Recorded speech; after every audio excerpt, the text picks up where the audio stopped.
pessoal, nossa aula de hoje é sobre Mercosul. Então é um assunto importante, né, que está bem próximo de nós, muito cobrado em diversos concursos, né, e com um simples estudo, 15, 20 minutos, a gente consegue com certeza testar qualquer tipo de questão que cai em concurso. Então o Mercosul, então, o Mercado Comum do Sul, né, tem a ver com o Brasil e os países da América do Sul. Muito bem, para nós falarmos da Mercosul é bom a gente fazer um breve histórico para vocês terem noção de como ocorreu o processo de formação, como ele evolui, que isso que é às vezes cobrado. Quem faz parte do Mercosul? Qual a função de cada um? Existe diferença entre cada tipo de membro? Opa, um membro é associado, outro é membro permanente. Tem isso? Realmente existe essa diferença. Todos se associaram ao mesmo tempo, todos entraram junto, todos são fundadores, todos participam hoje. Existiu algum caso de um membro ser suspenso? É isso que a gente vai trabalhar um pouquinho na aula de hoje. Então vamos lá, Mercosul. Primeira coisa, o Mercosul, na verdade, ele surge após os governos militares, uma questão de... A Argentina tinha saído de uma guerra, né, a Argentina tinha durante muito tempo teve essa questão de rivalidade com nós, né, com os brasileiros, questão do Uruguai também, relação Uruguai-Brasil, Argentina, ainda oriundo do período de guerras que os países viveram, existia sempre um certo distanciamento, desde lá, por exemplo, a construção de Itaipu, uma série de probleminhas, né, de conflitos entre os países, né.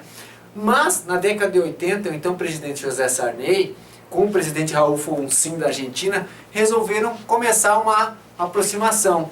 E aqui começa o primeiro passo em direção ao Mercosul, que foi a Declaração de Iguaçu, né? Lá em Foz do Iguaçu, em 1985, Raul Alfonsín da Argentina e José Sarney do Brasil começaram a ensaiar essa declaração, a aproximação, a integração desses dois países. Mas só que isso não é o início do Mercosul. Isso é o berço fundador, né? O início da ideia.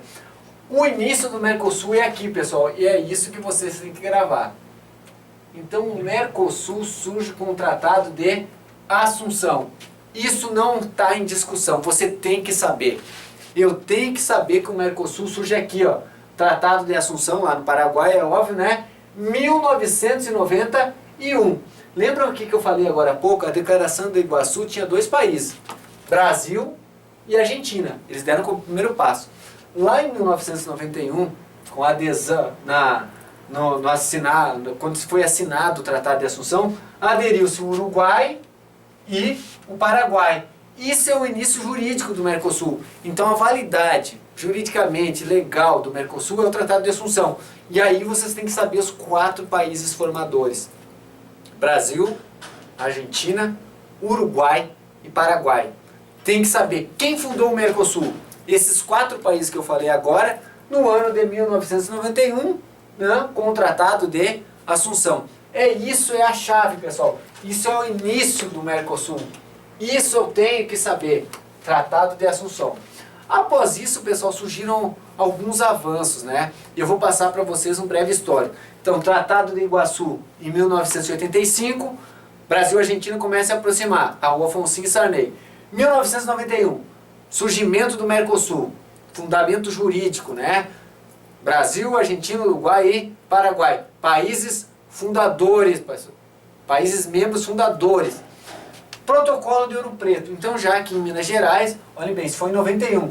Em 94, no Protocolo de Ouro Preto, surge toda a estrutura institucional. Enquanto lá foi o surgimento jurídico, aqui não, aqui você forma como vai funcionar, né? Toda a estrutura do Mercosul, como ele teria que se alinhar. E em 1998, em Ushuaia, né? Todos os estados, em 1998, se assumem alguns direitos, né? Respeitar valores. Por que eu botei isso aqui, pessoal? Opa, mas o Mercosul já está fundado. Por que você não vai falar sobre respeitar valores e regras da democracia?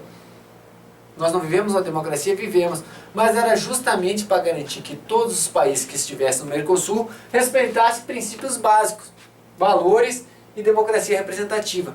Embora a gente saiba que em vários momentos, de lá para cá, vários países na América do Sul, inclusive membros do Mercosul, né, sofreram algumas intervenções militares, algumas tentativas de golpe, ou até governos que não parecem, entre aspas, ser extremamente democráticos. Podemos ter o caso da Venezuela, né, Podemos ver o caso do Paraguai, quando houve a troca de presidente forçada. Então, mas houve um acordo, o Tratado de Ushuaia, né, em 1998, falava sobre o respeito à democracia. Então, os países do Mercosul, na teoria, eles têm que respeitar princípios democráticos, garantias e liberdades individuais. Muito bem, falamos sobre os 4 fundadores: Brasil, Argentina, Uruguai e Paraguai. Só que em 96 ingressam Chile e Bolívia. Pessoal, disso aqui não tem como abrir mão. Você pode até não lembrar o que é o protocolo de Ushuaia, mas você tem que saber quais são os 4 países em 1991 e depois os outros que ingressam. O que acontece? Chile e Bolívia ingressam junto em 1996 e a Venezuela ingressa em 2007, já dentro do governo petista, né, do presidente Lula, né, e com Hugo Chávez, mesmo com várias resistências dentro do território brasileiro, tendo em vista a política adotada, né, o emprego da força dentro do território venezuelano. Então tá, os 4 países em 91, Chile e Bolívia 96. Pessoal, nome dos países, vocês têm que saber. E a Venezuela em 2007. Muito bem, então já disse para vocês, quando foi fundado em 91 com o Tratado de Assunção, disse para vocês quais são os países formadores, quais são os fundadores, quais são os países que ingressaram, né? E agora vamos ver quais são os objetivos.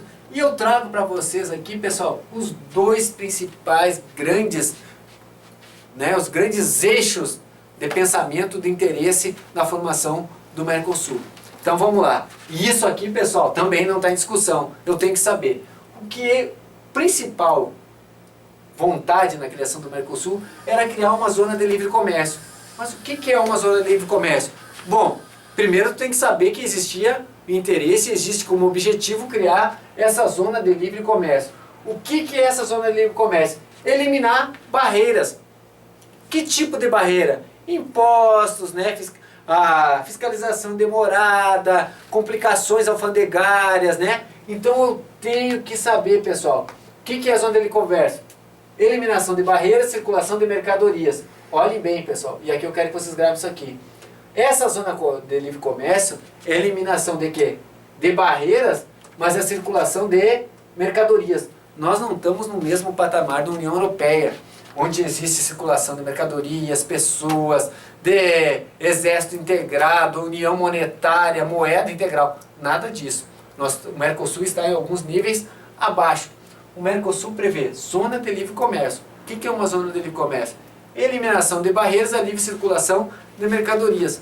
Qual a intenção disso? É aumentar o comércio entre esses países. Pessoal, e isso ocorreu. Estão completamente extintas as barreiras? Não. Existem retaliações? Existe. A Argentina nos retalha, nos sobretaxa, o Brasil também enfrenta isso, mas o comércio entre esses países aumentou. Houve um efeito positivo. E o segundo grande objetivo é a união aduaneira. E aí, pessoal, tem que saber a diferença entre um e outro. Livre comércio, eliminação de barreiras à circulação. A união aduaneira é o quê? É a adoção de uma tarifa externa comum. E vocês podem encontrar essa abreviatura aqui, pessoal, em alguma prova. Então, a adoção de uma TEC. O que é uma TEC? Uma tarifa externa comum. É que todos os países tivessem a mesma tarifação para o mercado externo, para ter como funcionar com uma forma de igualdade. Então, tarifa externa comum. Então, livre circulação de mercadorias, que é a zona de livre comércio, e a união aduaneira, que tem uma tarifa externa comum para todo o bloco, que é a TEC. 2 grandes objetivos, simples assim e direto.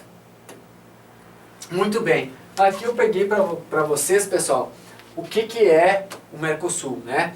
Então a gente inicia, vamos lá, eu vou botar aqui, ó, Brasil, Uruguai, Argentina e Paraguai. Visto aqui está em vermelho o Paraguai, por que está em vermelho, pessoal?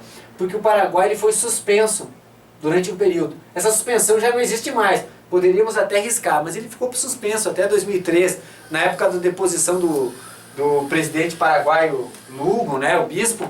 Houve essa retaliação. O Mercosul se posicionou contra essa troca de governo, considerou que o governo tinha sido deposto, mas após isso houve a normalidade e hoje estão os próprios países. Depois, pessoal, vocês vão ver que entrou o Chile aqui, ó. Lembra que eu falei para vocês o Chile em 96 e a Bolívia. Depois, a Venezuela, né? Só que tem um detalhe, vejam pessoal, que o Chile e a Bolívia eles estão nessa cor laranja. O que significa que eles são países associados. Lembra quais são os 4 fundadores? Brasil, Argentina, Uruguai e Paraguai. Depois disso, ingressam Chile e Bolívia. Associados. Eles não são países membros, eles são associados. Aí depois tem Peru, Equador e Colômbia que também aderiram. Também na condição de associado. Só que aí existe uma diferença.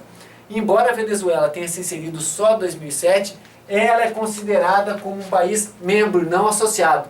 Então vocês vão ver, Brasil, Argentina, Uruguai e Paraguai são membros, fundadores. Só que a Venezuela entrou no mesmo rol.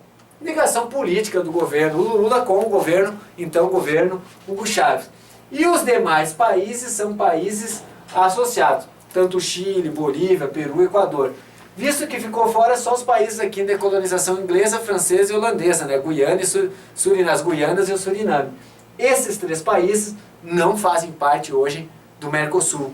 Importante, pessoal, olhem bem, olha a configuração desse mapa, tu tem que dar uma olhadinha com calma para gravar isso. Venezuela, país membro, demais países, aqui em laranja, são países associados. E somente os 3 países de colonização inglesa, francesa e holandesa que ficaram fora. Muito bem. Um dos objetivos era a livre circulação de mercadorias, lembra que a gente colocou? E a outra era a união aduaneira, que era a tarifa externa comum. Muito bem, comércio dentro do Mercosul. E eu peguei para vocês algum dado, trouxe um dado que estava até num gráfico, né, mas trouxe de uma forma prática assim.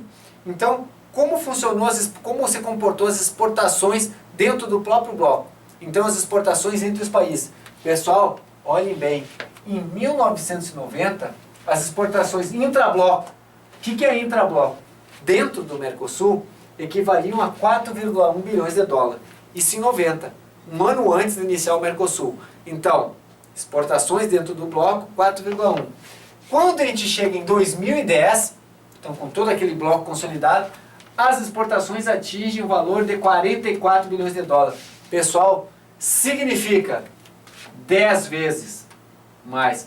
Ah, passou-se um período de 20 anos? Passou, né, pessoal? Mas o valor do comércio interno aumentou em 10 vezes. É óbvio que isso tem relação com a adoção do Mercosul.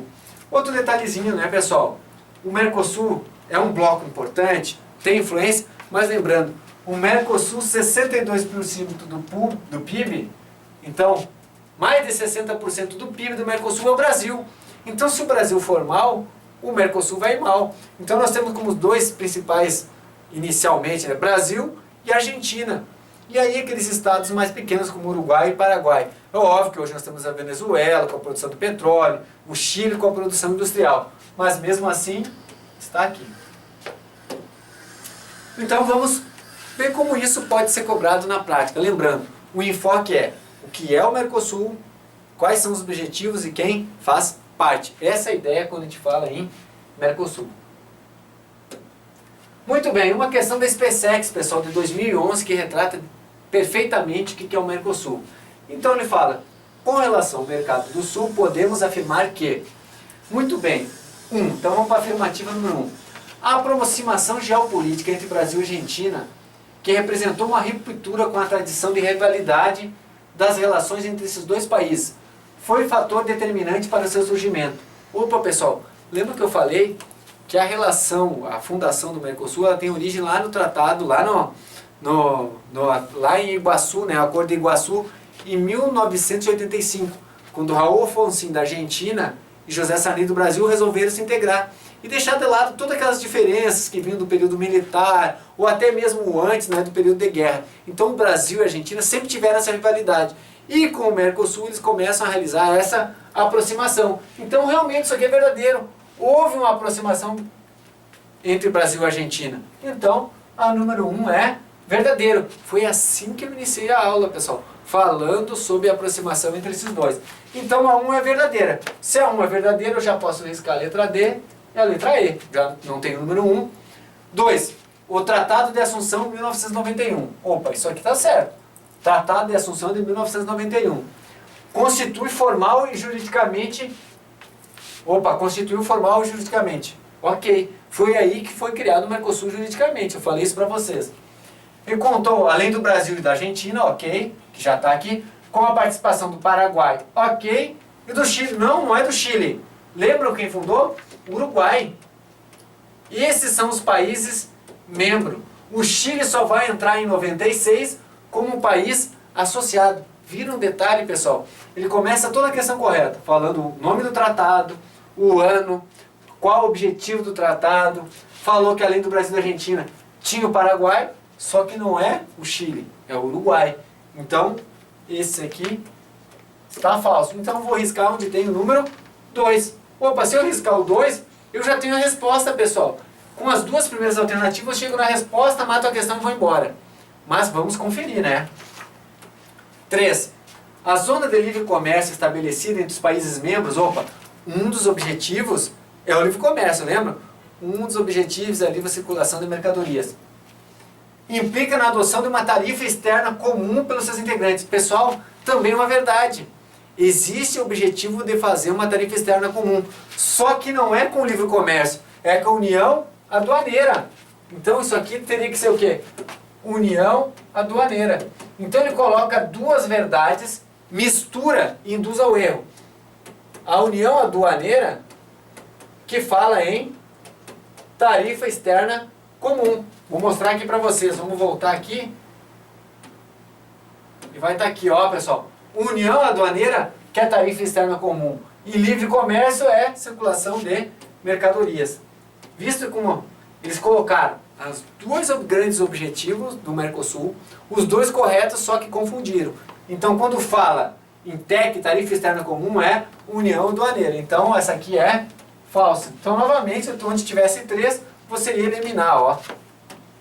Sem problema nenhum. Vamos lá. 4. Não há soberania compartilhada. Em nenhum momento, pessoal, eu falei que esses países perdiam sua soberania, que existe compartilhamento. Pelo contrário, todos os países continuaram com sua autonomia. O único acordo que foi assinado era a questão de quê? De respeito aos valores democráticos, às liberdades individuais. Mas em nenhum momento disse que ia se perder soberania. Então não há soberania compartilhada. De modo que cada Estado conserva a prerrogativa de impedir a adoção de decisões com as quais não concorda. Então, mesmo que se assine determinado acordo, cada Estado vai decidir se concorda ou não. Então não existe perda de soberania. Cada um continua com a sua autonomia, mesmo assinando o tratado. Então isso aqui é verdadeiro, pessoal. Não existe compartilhamento de soberania. Cada país é soberano e autônomo. E cada um vai escolher se concorda ou não com determinada decisão. Por isso vai ter votação até em determinadas decisões. Então a resposta 1 e 4. Uma questão que garanto grande parte das pessoas tiveram dificuldade de responder. Então, pessoal, desejo a todos um bom estudo e assim acabamos nossa aula de Mercosul.